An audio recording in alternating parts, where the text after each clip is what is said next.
guys. Welcome back to the Love Your Story podcast. Today, I am interviewing Wendy Yellen. She is bringing us a new tool that we have never talked about before, and frankly, that I've never heard about before. She's got some really good cred here. So, international top 3 transformational experts in her field. She supports people of heart and integrity around the world to live a full, passionate, successful, and unshackled life of love, awareness, and compassion without it costing them their soul. She is an Eidetics expert. This is an imaging work that helps people to get down beneath some of these conscious thinking spaces and using images to help them find and get past and break through things that might be holding them back. So join me today for my interview with Wendy. We do a little bit of actual hands-on Eidetics works on the podcast, and we're going to get started. Stories are our lives in language. Welcome to the Love Your Story podcast. I'm Lori Lee, and I'm excited for our future together of telling stories, evaluating our own stories, and lifting ourselves and others to greater places because of our control over our stories. This podcast is about empowerment and giving you, the listener, ideas to work with in making your stories work for you. Story power serves you best when you know how to use it. So, Wendy, welcome to the Love Your Story podcast. Thank you. I'm wanting to start out with who you are. Who are you as a woman? We've heard some things about you professionally, but who are you? Where do you live? What kind of things do you like to do? All right. First, I'm happy to be here. So thank you for inviting me. And I live outside of Santa Fe, New Mexico at about 7,000 feet. So that's pretty high. And I live with my husband. We've been together about 40 years. What I love, as you might be able to tell from where I live, is natural beauty. Mm-hmm. I love nature and walking and hiking. And I am actually have a relationship, I think, with a fox that's been coming to my yard lately. You know what? That is so interesting because, okay, I'm a hiker too. I'm outside all the time. And the one animal that always shows up repeatedly, or that more than any other animal, is a fox. I've had fox come and walk with me or get in my path 3 different times. I'm speechless. Right? I also almost didn't say that. So I guess it was supposed to be said. Wow. You had a fox follow you. Oh my gosh. Walk with you. Oh my gosh. I know. I don't even know what it means. I've just always, the fact that it happened 3 different times, I'm like, this must be my totem animal or something. Anyway, cool that it happens to you, that you have a fox friend. Yes, that's my main hobby, and not so much hobby. I don't really feel like I have a hobby. My interest really is in being real, continuous expansion, deepening my spiritual life, and really being the best person I can be in any given moment, given that that is pretty constantly a challenge. Just really, really being awake as much as I possibly can. That's beautiful. That's the best any of us can do. And what a wonderful thing to focus on. So you have been named one of the international top 3 transformational experts in their field. Nobody gets to that place without a story behind them of learning and growth and development to understand transformation. How about if we go there? Can we go back to how did you get there? Yeah, there's a journey there. There has to be, right? In my opinion, you have to move through the things that stop you to go to the next place. And then the things that are stopping you there. And that's what I'm interested in for me. So I was trained very traditionally at Smith College School for Social Work. So I have traditional psychodynamic psychotherapy. And then I did a thesis on change. How do people really change? Because that's what interests me. Then I went on and did a family therapy fellowship and brief therapy. And then I went on and did all kinds of non-traditional therapy trainings. And I got to the point where I had a full practice, 100% referral, and a waiting list. I had no idea how unusual that was. It just came to me. Obviously, if you have a full practice and you're 100% referral, that means that people like what they get or they wouldn't refer. So, but I, as the practitioner, didn't feel that if this was the only way that people could change, only to this extent, even though people were happy with it, I wasn't going to keep doing this kind of change work. It wasn't enough. And it wasn't enough for me as a client. And I was doing all the different modalities that I had been trained in. I was, for myself, I was engaged in them, and it wasn't enough for my clients. So what wasn't enough? What change were you seeing and what change weren't you seeing? It was too in the head. Even though I was doing both intellectual and body work, emotional release body work, it just felt superficial. If people would change a little bit, they'd be happy with it. They'd feel a little better, and they were pleased with it. But I thought, we have to get to a deeper level. I don't know how more specific I can be about it. It was just a feeling that this can't be all there is. And if it is, I'm not going to keep doing it. So I quit. I closed my practice and I moved to Japan. When I came back, there's more stories here, obviously, but when I came back, I got reintroduced to Eidetics, which I had heard about 20 years before. Okay, so I don't know what Eidetics is. Can you define it? Can I wait to define that in just a moment? Okay, just a moment. I'll come back to that, I promise. So just so the listeners know, her area of expertise is eidetic imagery transformation. But yeah, define it in a minute. Go ahead. Yeah, and we're going to experience that later today. So when I got re-exposed to the work that we're going to experience today, and I finally got it. The first time it had made no sense. I was totally in my head. But 20 years later, I understood the depth of this work, and I thought, whoa, what I have been looking for is actually possible. And I just found it again. So I jumped in with both feet, and I did the 3-year training, and I flew to New York to do it, several times a year. And haven't turned back since. I actually let go of all my other credentials and my certifications and all the things that I had worked so hard to get. I let them go just to focus on this work. And I do want to say, Lori, that to your listeners, that you've volunteered to be to do a sample, to be a sample person for this work, to do a demonstration. And I really believe that shows you to be a true leader. And I want your people to hear that. I feel that way very strongly, because not everyone is willing to be visible and vulnerable. And in my mind, that's real leadership. Well, thank you for that. I appreciate it. And thank you for sharing your skills in an open venue like this. Absolutely. I'm looking forward to it. I'm interested to see what happens. Me too. It's working without a net. So you asked me to define eidetics. I'm going to define it because I know people's minds need that. And I can tell you ahead that the definition doesn't help. It doesn't help. The experience will help in terms of understanding better. So eidetics has to do with images in the mind, but it has nothing to do with visualization. And the reason I'm so strong about that, because visualizations tend to start with, I want to feel a certain way, so I'm going to image it. Or I want to think, well, it mostly starts with that. Let's just leave it at that. But eidetic images come from deep inside of each of us.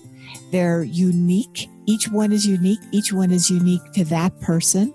And the ancient Greeks called them gifts from the gods, because they have an image that's either vivid or vague. They have a lot of feelings that go with them and multiple layers of meaning.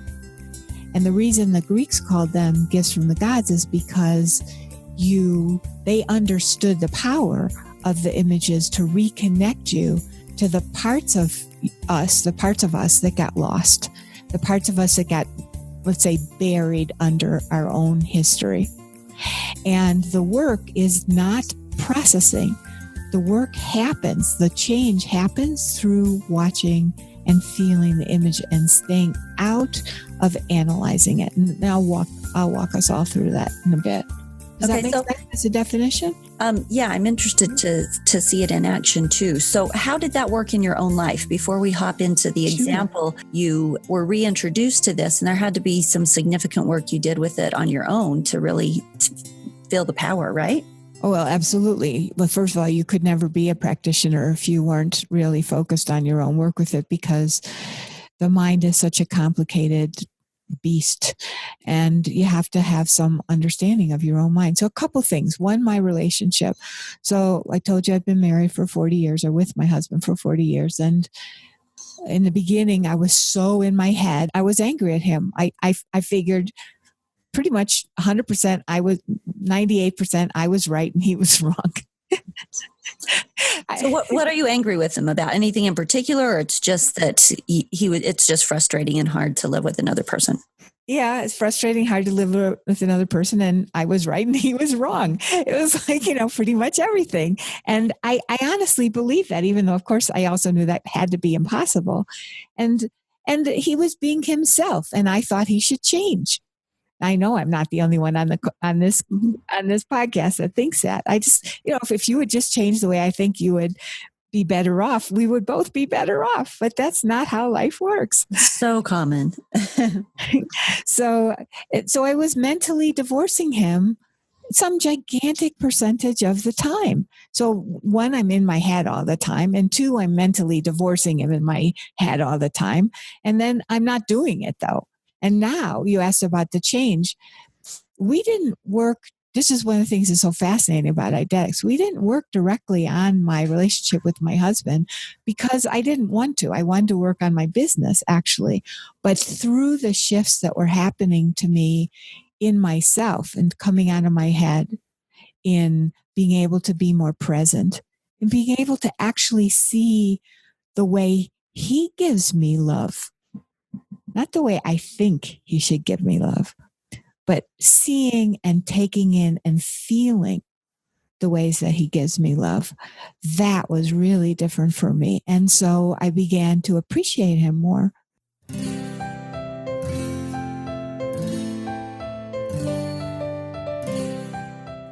Actually feeling it, I began to see him more. And what was fascinating was that he wasn't working on this particularly either. But one day I remember I caught him singing to himself. And I was thinking to myself, first of all, it felt so good. He has a nice voice, but it was also lovely that he would be that happy that he would be singing to himself. And I thought, wow, I wonder, has he been singing to himself all this time and I just didn't notice? Or is he singing to himself now because he's so happy? And I knew that it had at least partly to do with what was happening between us, because I could see it on his face. I could see it on the things that were happening.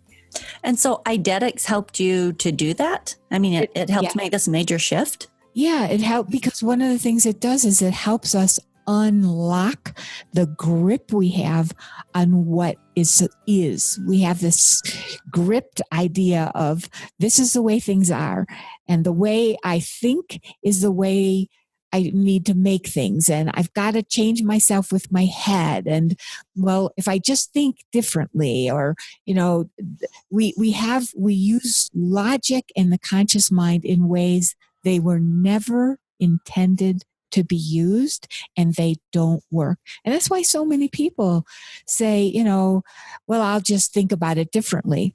But you can't. If you could, you would already. So I'm not talking about the little stuff, but if there's something where we think to ourselves, I'll just think about it differently, or I'll just feel differently about it. And then you see the person goes and can't. That's because that is not how we change. The conscious mind is not developed for those kinds of changes. So Eidetics is a tool to help you make deep changes to things that parts of your story that are holding you back.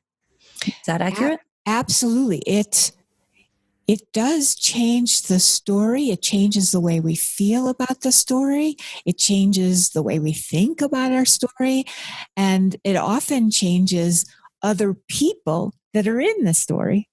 I can tell you a story about it if you like. I'm sorry, what did you say? I said that's really interesting. That's a lot of tentacles out of one thing. So here's why that can be. So everybody knows that if you have a cut on your finger and you keep it clean and you're reasonably healthy, it's going to heal from the inside out. It's just going to do that, right? But people don't believe that about their psyche. They think you have to manipulate and change things. They think you're supposed to use so many people that believe this, especially now, that if you can just change yourself with your own conscious mind, you'll have a better idea of how to live. And what I have seen with Eidetics is that the wisdom, the incredible wisdom that are in these images and the way they connect us to ourselves is so much more than anything the conscious mind would give. Let me tell a quick story and then let's experience it if that's okay with you. Sure. Sounds good. Okay. My clients, my private clients and my mastermind clients, they look really good from the outside. Everybody does. Where they're suffering really is inside. The way they feel about themselves, the way they feel about their success or wanting more success, the way they feel about money. Again, it looks just great from the outside, but inside they feel like there's more for themselves. And that's where we work. So this woman that I'm talking about, I'm going to change some of the details just for a confidentiality. So she's an award-winning artist. Multiples in at least a dozen, and I think more, from many different places. And yet, when we first met, she didn't see herself as an artist, and she didn't want people to talk about it because it made her feel funny, like that this wasn't her. Okay, multiple what? You said there were multiple awards. Okay. Yeah. So part of what was going on in her mind all the time was that I'm not enough. I'm not enough. I'm not enough. I'm not enough. So no matter how many awards she got, it didn't make any difference because she was never enough. And so that she didn't come to me because she was an artist and wanted to be more of and by the way, she always did it as a volunteer. She never did it as a job, but she wanted to earn some money, but she didn't feel like she was enough. So she couldn't. So she did all kinds of other things, which somewhat suited her, but not that well. And then as we worked more, what started to come through for her was, first of all, one of the things that happened was that she actually is being paid now to do her art consistently, which if you think about it is really interesting because that requires a conversation about money. It requires her putting herself at a different level because as a volunteer, there's a different expectations. There's all kinds of things that had to happen. But the thing that was one of the most wonderful pieces of it for me is that she said, Wendy, I feel like now for my grandchildren that I can say, and that I will hear them say, my grandmother's an artist. And she says, and I own it.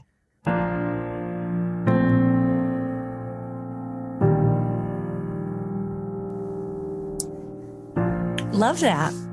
Wonderful. I think that this paradigm shift, reframing a story, these are the things that we talk about so often. And it sounds like the work that Eidetics does is on a deep level so that you're not working on that reframing just on the surface, but on a much deeper level of changing it almost unconsciously.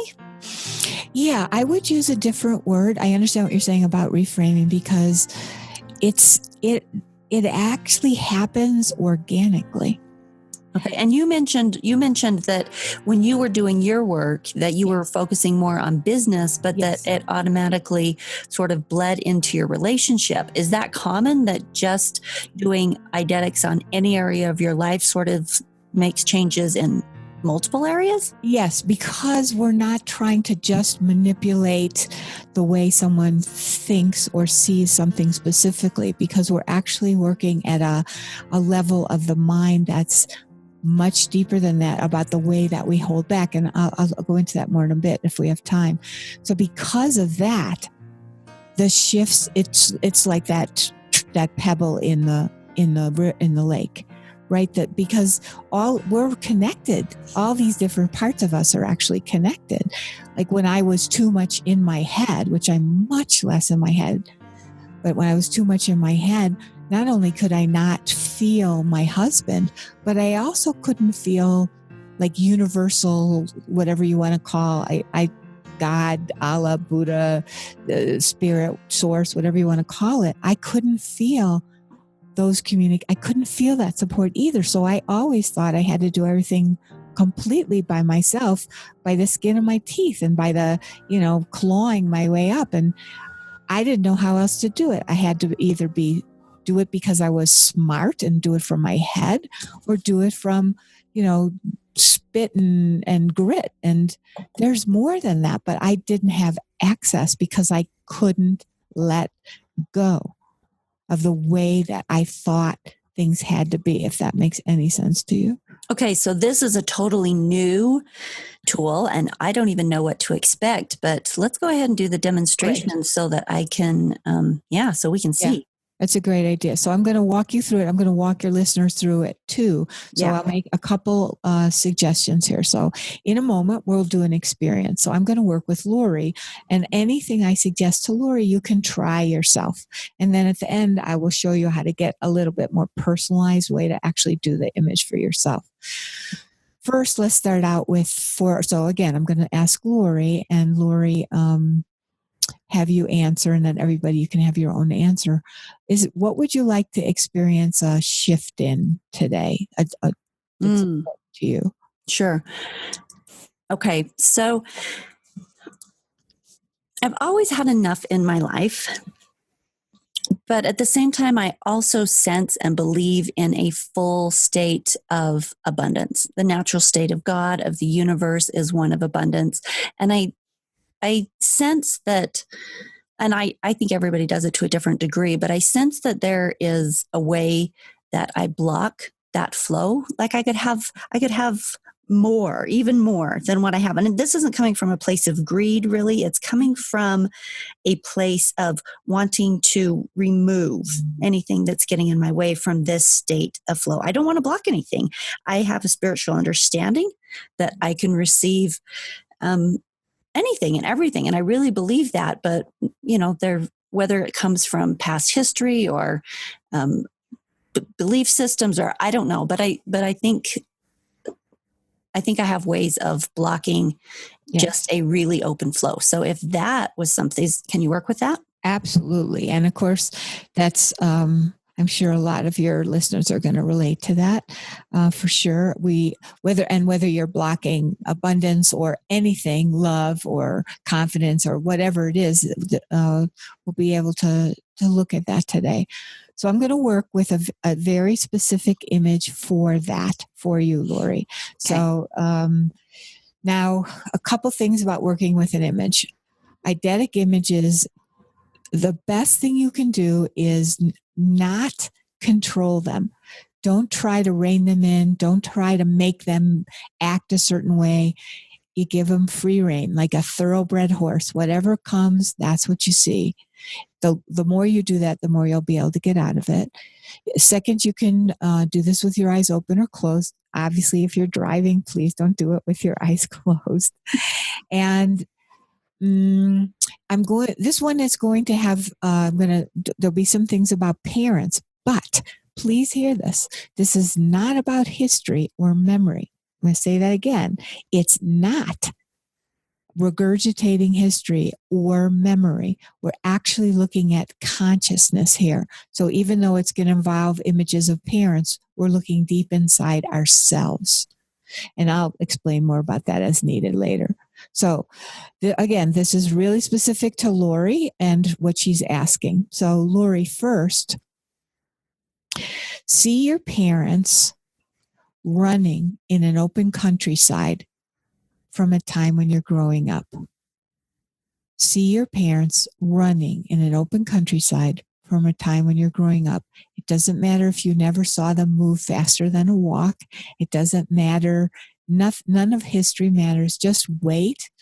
Allow yourself to let an image come forward. It could be vivid or vague. And when you see it, tell us what you're seeing. I see they're young, and my dad is in front of my mom, and my mom is probably 10 feet back, and they're in like an alfalfa field in the house we grew up in. Great. Okay. And how old are you? I wasn't in the picture. Am I supposed to be in the picture? No. Looking at them, how old would you say you would be? I would have to be young because I'm picturing them in their early 20s, so maybe 2. Okay. All right. Perfect. Now we're going to keep looking at the image. So everybody's image is unique. Remember that. So as you're looking at the image and you see your father's in front and your mother's 10 feet back. So how are they each running? They're just sort of loping along. Loping. And why is your mother 10 feet back? What's happening? Oh, no, she's just slower. Now, when you look at your father and the way he runs, how you said they're loping. Tell me more about what you see and what you feel when you see him running. He's young and energetic, but not particularly headed somewhere specific, just crossing the field. Okay. And when you look at your mother, what do you see and how do you feel? Gosh, I almost feel like she's in a dress, which is weird, and and like she's a little bit bound. A little bit bound. Yes. Yes. And how do you feel when you see her this way? I feel the binding. Yeah. Yeah, exactly. Why are they running? If you don't know, you can ask them. I don't know, to get to the other side. Yeah, I could hear that answer. Okay. Now, you could let that go for now. Now, Lori, that binding feeling, is there anything about that that's familiar in terms of abundance or just familiar for you now? I don't know. I don't know how to transition that into a different space. It was just the feel of wearing a dress in an alfalfa field. Okay. And trying to push through that. Push through that. Is there anything about pushing through the binding that feels familiar? If not, that's okay. I could draw connections of, other things in life that you have to push through, but there's nothing that comes to me immediately. So actually, let me just frame it a little, rephrase it. So the feeling, is the feeling familiar? Pushing through binding. Not the meaning, just the feeling that she's having in the image. She's bound, she's loping, and she's pushing through it, but she's 10 feet behind. I suspect so. I think if I just take that feeling and say, where else might I feel that in my life? There are, I think, anything I come up against that I don't know how to do. So let's say with the podcast, when I'm learning the technical aspects of it, or needing to push through a new idea, or, come up with something to offer, or that always feels binding. And is pushing through the binding a particular way that's familiar to you too, when you're coming up against something that's new? I just know I'm going to have to do it. Okay. All right. So now let go of the image. So that was the parents running in the open countryside. Now we're going to do a totally different image, even though parts of it are going to sound the same. Now see that your parents are running in the open countryside from a time when you're growing up for the purpose of making money. That's the purpose. That's the goal.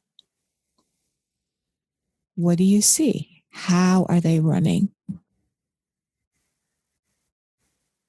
My dad is running consistently and straightforward and focused, and my mom is still behind, but not really running, sort of tootling around. Okay. All right. All right. So first I want to say you're really doing great because you're looking at the images and you're letting yourself see them. So, and at this one, so your dad is consistent, straightforward, focused, and your mom is not really running and tootling around. Okay. Now, in this image, are they the same age or different? A little bit older. So, about how old? Mid-30s. They're mid-30s. So, how old would you be about? 13? 13. Okay. Now, continue to watch Father. Watch. Now, this will be very helpful if you can go in and let yourself just see it. No, don't go into your head at all or meaning. You just want to look, see what he's doing, see how he's running, the energy, the motivation, and what you see, and then how you feel as you watch. Take your time. And remember, everyone, that while Lori's taking her time with this, you might be seeing things more vividly or more vaguely than Lori. It doesn't matter. Just as long as you're letting yourself see what you see, and rather than think about what Lori's seeing, you get a lot from just watching it if you're not watching your own image. Lori? It doesn't change much. It's kind of the same as what I said before. He's just focused and straightforward and just moving. Yeah, I wasn't necessarily looking for change, but more deepening your looking and also how you feel when you see him running this way for money in the open countryside. What's it feel like to see the way he's running? I don't know that I have a feeling about it. Would you say you feel neutral? Or, yeah? Okay. Now, look at Mother. Look at the way she's running. I'm not asking you to see anything different, but if it is different, of course, tell me. But let yourself watch the way she's tootling, the way she's not running, the way she's moving through the field or not moving, in the way she's doing it. And tell us a little bit more about what you're seeing and feeling when you see this. Remembering that we're not really talking about your parents here. She's kind of picking flowers and walking around and not super focused, but enjoying the sun. Okay. Now, when you look at these two parents, does one or the other attract your attention more?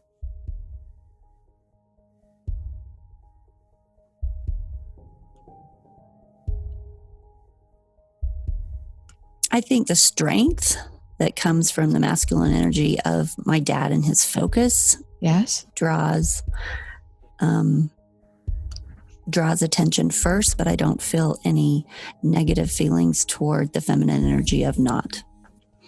Mm-hmm. So he draws your eyes more in the image, or my attention. Yeah, all your attention. And when you just see your mother, not as feminine energy, but as actually seeing your mother running this way, because that's the way it is in the image. She's enjoying. She's not super focused. She's picking flowers. The task is to run for money. How do you feel seeing her like this? Happy that she's picking flowers and having a nice time. Okay. All right. Okay. So I'm going to talk about, you can let the image go, and I'm going to talk about what you've seen and maybe what other people are seeing. Okay. So you can just let go. So as I said a couple times, what we're seeing here is our consciousness. Often when there's a place that we want to get to and we're not getting there in the way we want to, maybe not as fast, it's showing the way that our mind is divided against itself. So when I first saw this image, My father couldn't run in a straight line. And my mother was running very, very, in a very pushing, over-focused, tight-lipped kind of way. And I just hated it. And it was very familiar to me because when I first started working with Eidetics, in that period I mentioned in between, before I found Eidetics as a way to work with clients, I was having a lot of trouble with my business, with making money with my business. And I was feeling that the only way I could do it was through pushing like my mother was doing in the image. And I just couldn't stand it. My father's was inside me as a way of, he had a lot of big vision, but he couldn't get the train to the station. He couldn't get there literally in his life. And that was showing up in me. So my mind was divided against itself. These images are showing what's inside of us. So here you have, do you mind if I talk about your image a little bit, like what I'm seeing? Sure, absolutely. Okay. Let's dig into it. Teach. Okay. I mean, normally, if we were working together, I wouldn't go into talking about it, but because it's a podcast, I will. So we've got someone who's running to make money consistently, straightforward and focused. And that's your dad.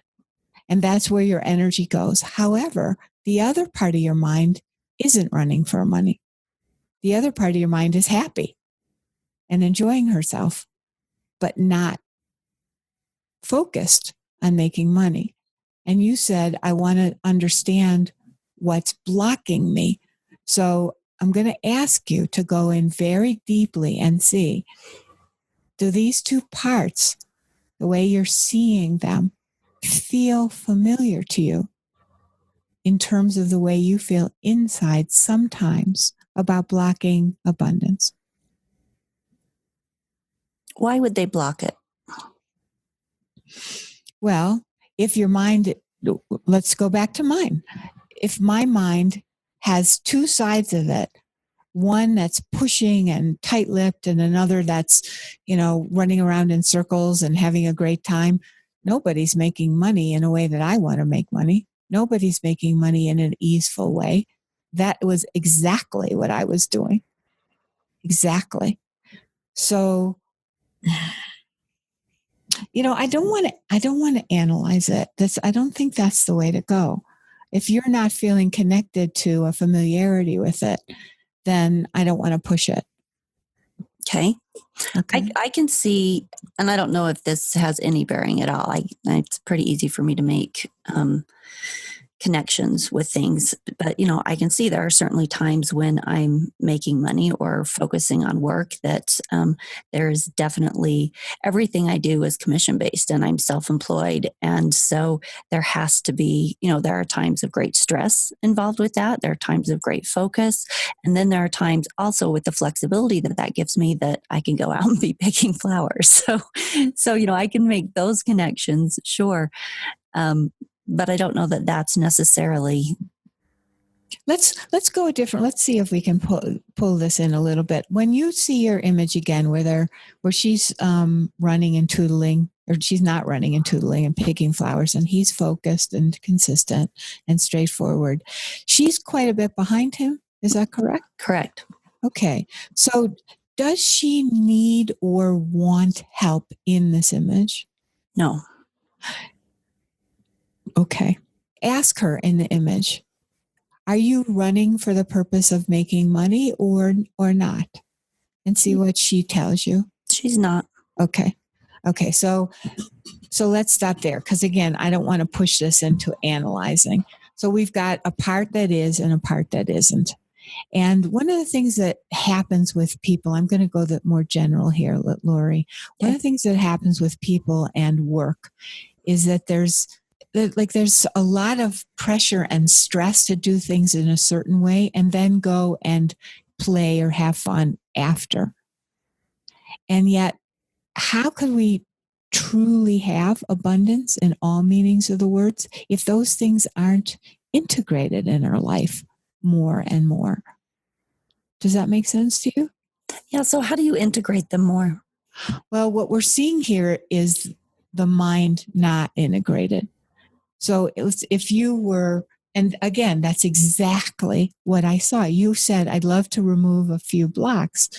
So one of the things that I do with my clients is that we work with the parts of the mind through the images so that they're no longer so separate, because these two parts of the mind are so separate.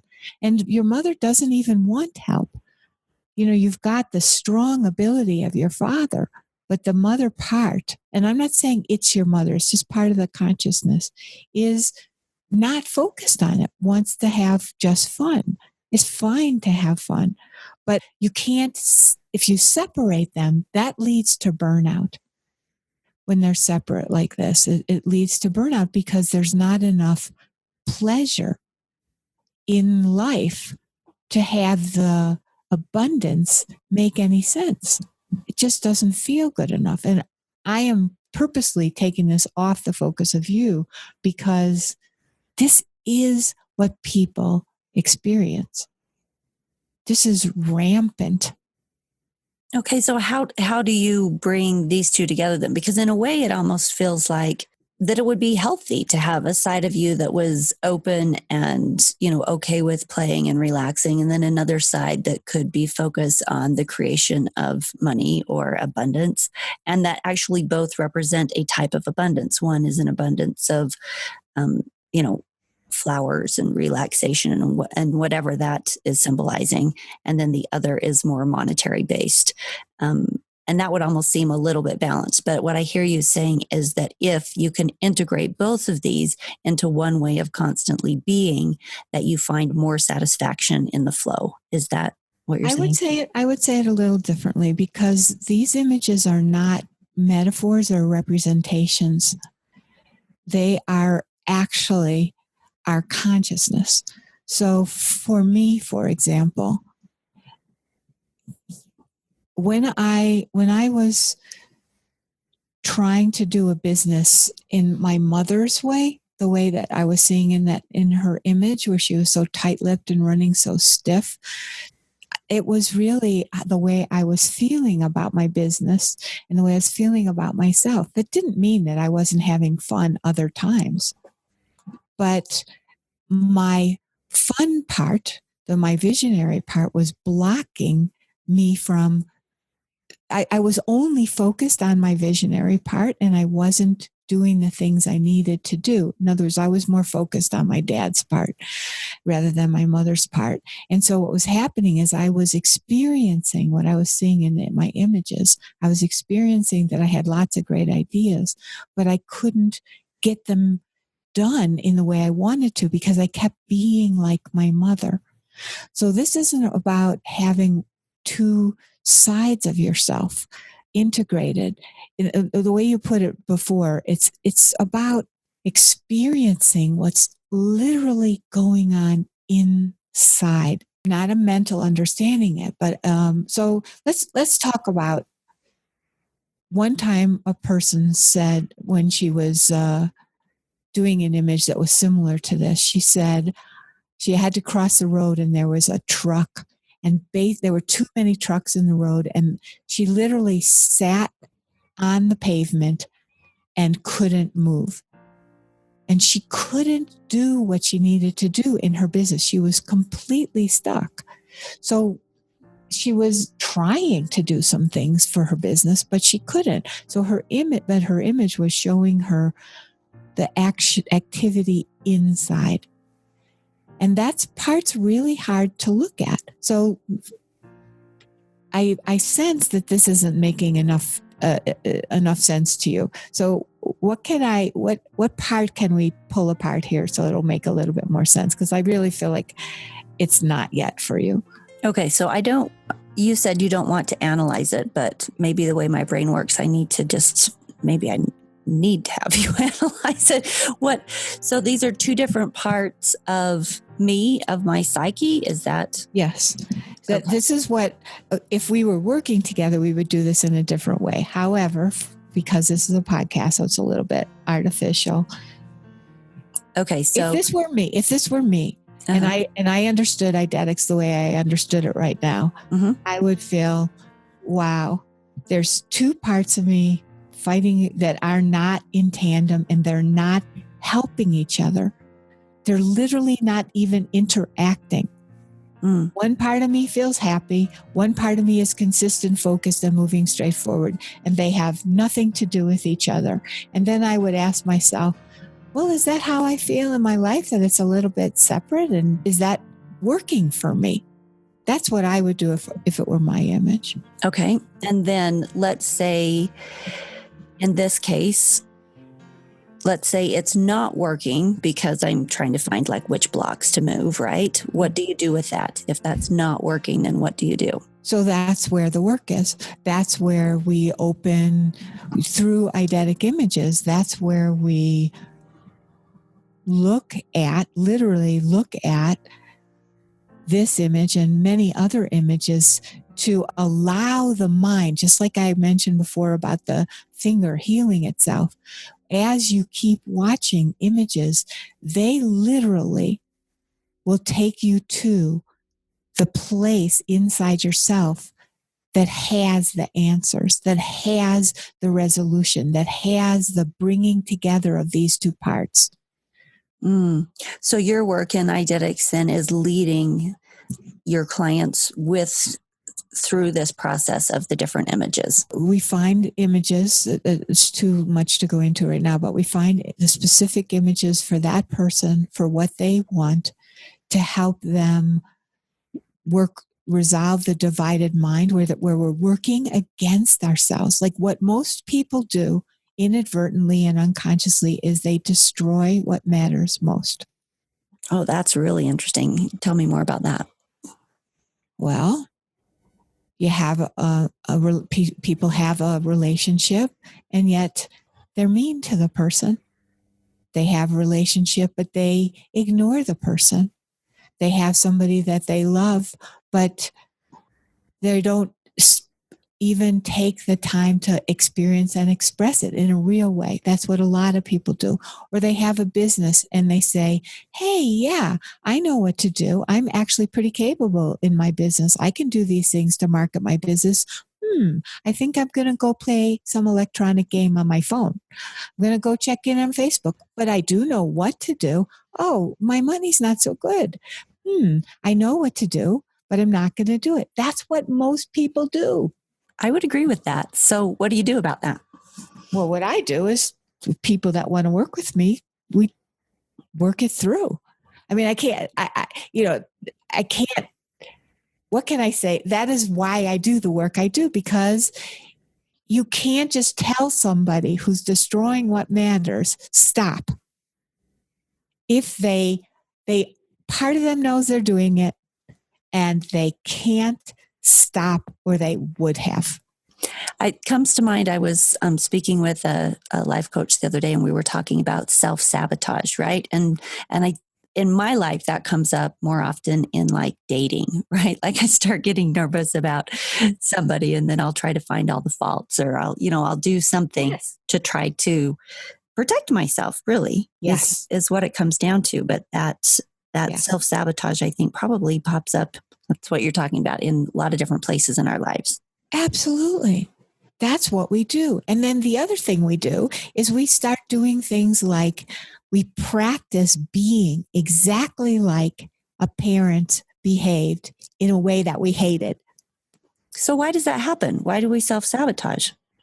Or why do we recreate things we didn't like? So I think that's such a great question. Because, I think the deeper answer for me is that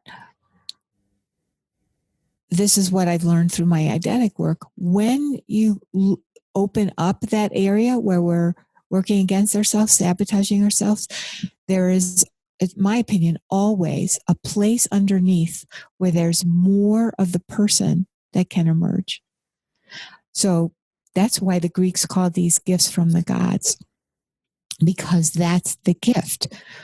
So you can see a very painful image, and there can be a lot of good work that's happening inside the image. And then instead of reframing it or instead of making it go away, what happens is, like, for example, what happened with my mastermind client, the artist, right? Where the person starts to emerge.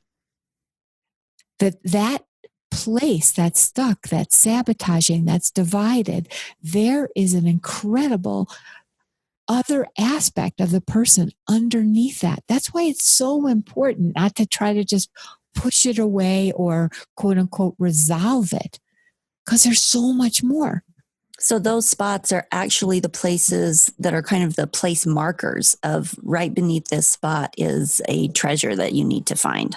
That is a great way to put it. It's the marker. And then what happens, because we're human beings, is then we fight tooth and nail against going there. And how do we do that? With let me just add, I'm sorry. No, go ahead. Part of the way we do that is with our head. All the way we do it is with our head, right? Everything's going on in our heads first. We believe what we think over other parts of ourselves. And really, a lot of what we think is what got us into this place to begin with. Like my client, I'm not worth it. I'm not enough.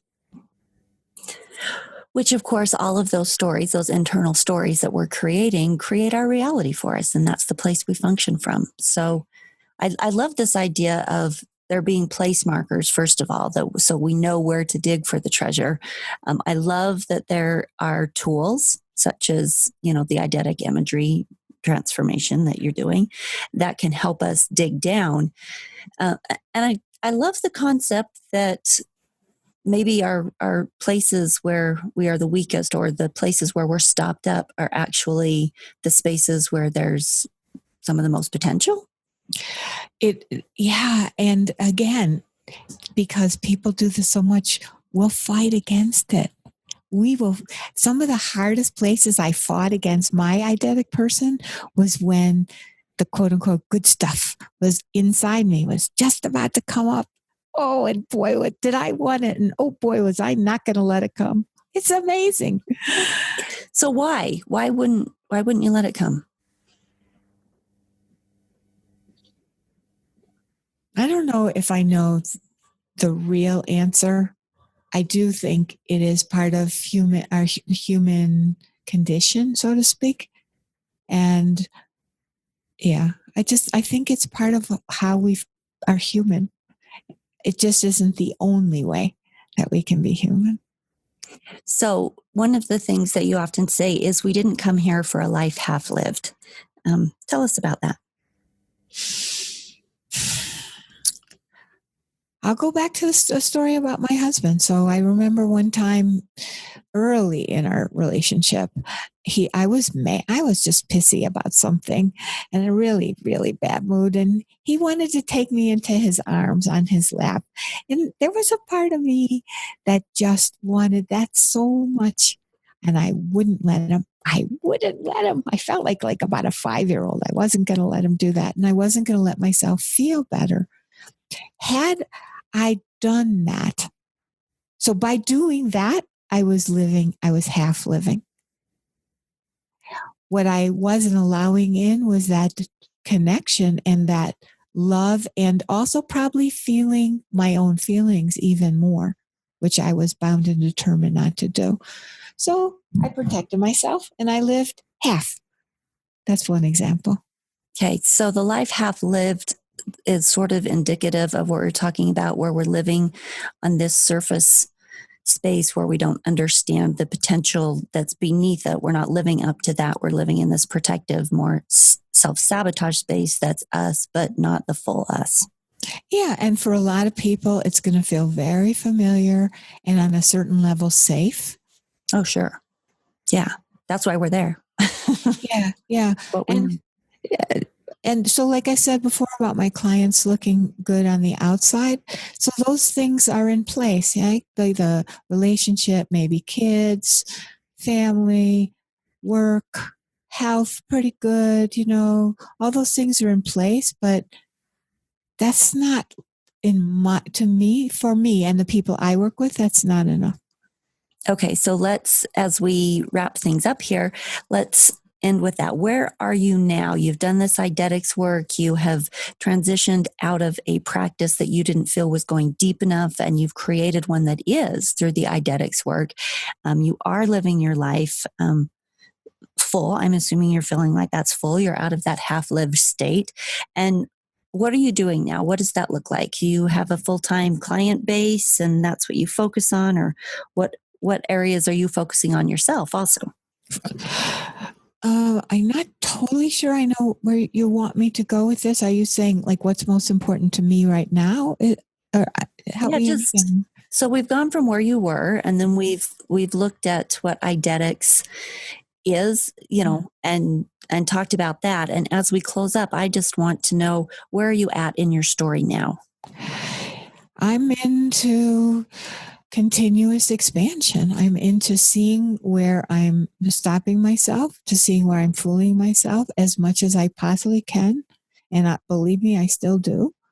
And opening myself to more truth, more and more and more and more, always truth, to connecting to something greater and letting myself experience that and be led by that, opening to more trust, being willing to experience and give more love. Those are the things that are really important to me. Those are just some of them. Sure. And so are you constantly doing Eidetics work in your own life? Yes, I have to. Yeah. So if somebody wanted to work with you, where would they find you? And are you taking new clients? I'm taking new clients. I would say if people wanted to connect with me, I'd love to share with you a spiritual manifesto that I literally just wrote, which is on my website, and it's on my spiritual myspiritualmanifesto.com. And that there is a document there that is very dear to my heart, to help people take whatever spiritual practice they're using, whatever it is. It tends not to infuse people's lives as much as they want. So it helps you to understand different ways that you're blocking that and different ways that you can open that up more. And in that document, there's also a way that I said I'd give you before to connect with me and to experience a more general image for yourself in a very deep personal way. But that's what I would suggest if you want to know more about how to bring your spiritual life and your life closer together. Awesome. Thank you. In closing, do you have any parting advice or thoughts about this work? I think my parting thought is, I used to believe everything my head told me because I'm pretty smart, but that was pretty dumb. And that it isn't just, no matter how smart you are, it isn't just your intellect that you have. There is more. And there is a lot of satisfaction to go with that. And it's scary.